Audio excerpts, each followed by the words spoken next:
In 1986, as the Chills in England released I Love My Leather Jacket, back in Dunedin the StraitJacket Fits were just starting out.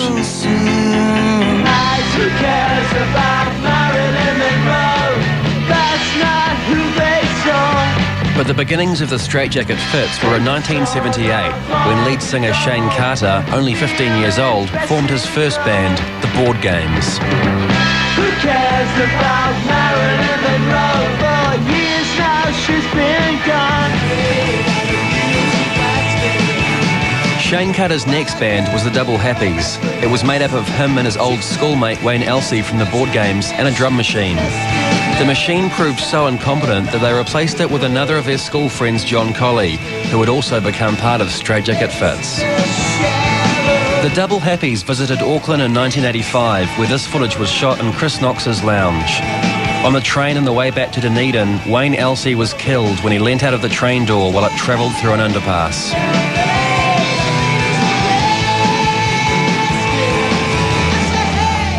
In 1986, Carter formed StraitJacket Fits.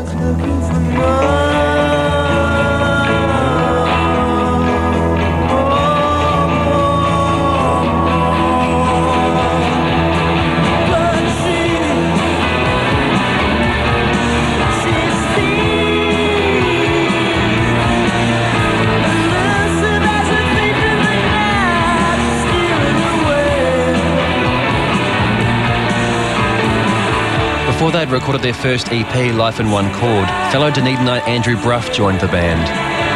I like the idea of the StraitJacket Fits because they seem like a rock and roll band. They seem like a band of attitude, and I hadn't really been involved with that sort of music or that sort of attitude within a band. You know, I always played sort of good music, but the guys that I played with never rock out like the StraitJacket Fits did. Oh, drive me away.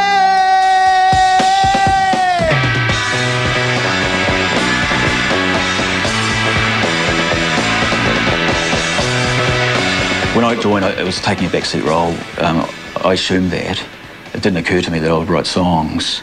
You know, if you're a musician and you've written songs, and obviously when you're in your early 20s, you want to keep creating music. And it's not enough just to back up another songwriter if you are a songwriter yourself. So you know, that's how the push comes. You have to write I wrote one song, was Sparkle That Shines, which was on the first EP. It did well, so that gave me the sort of impetus and the encouragement to say, well, I want to write more songs, not just one out of every 10. I remember Roger coming down to Dunedin, and we'd be standing at the back of the Oriental, and by this stage they'd put out Life in One Chord, which was an incredible record.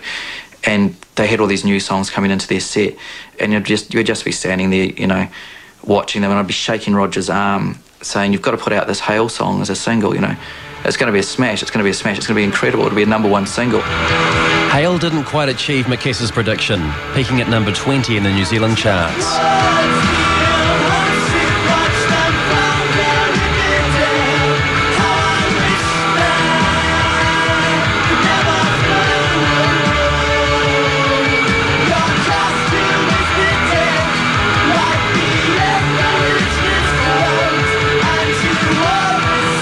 Shane Carter was noted for his spiky rock songs and Bruff a more romantic Beatlesque tone. The two songwriters had problems seeing eye to eye in what was essentially Carter's band. The StraitJacket Fits signed a 6-album deal with American label Arista in 1990.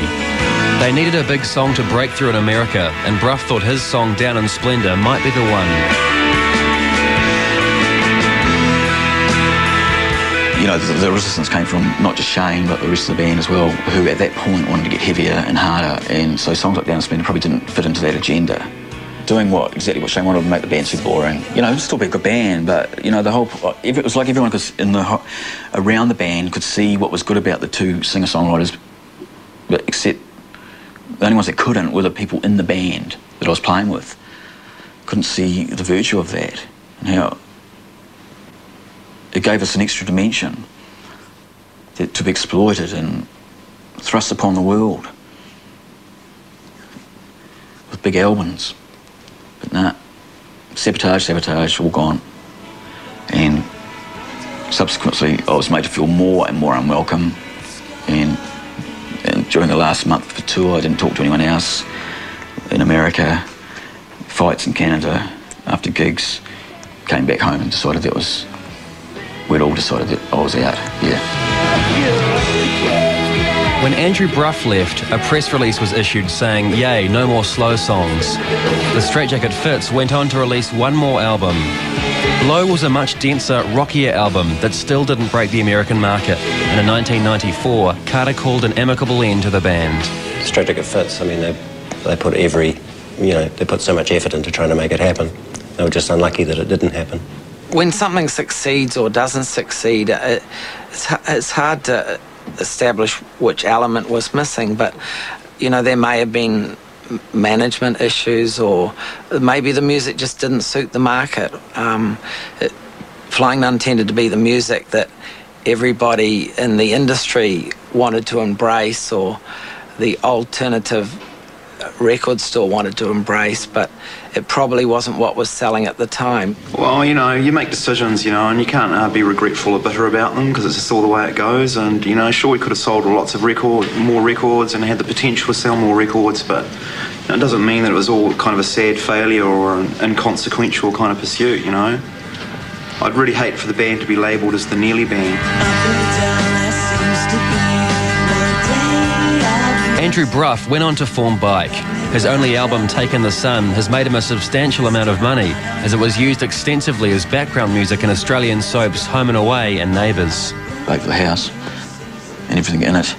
10 years ago, my aspirations weren't to have my songs played on Australian soaps, but they have, it's pretty low down the ladder as far as expectations go, but it's a source of income. And, the bottom line is, if you're a songwriter in this country, the best way to make money is through getting your music on TV.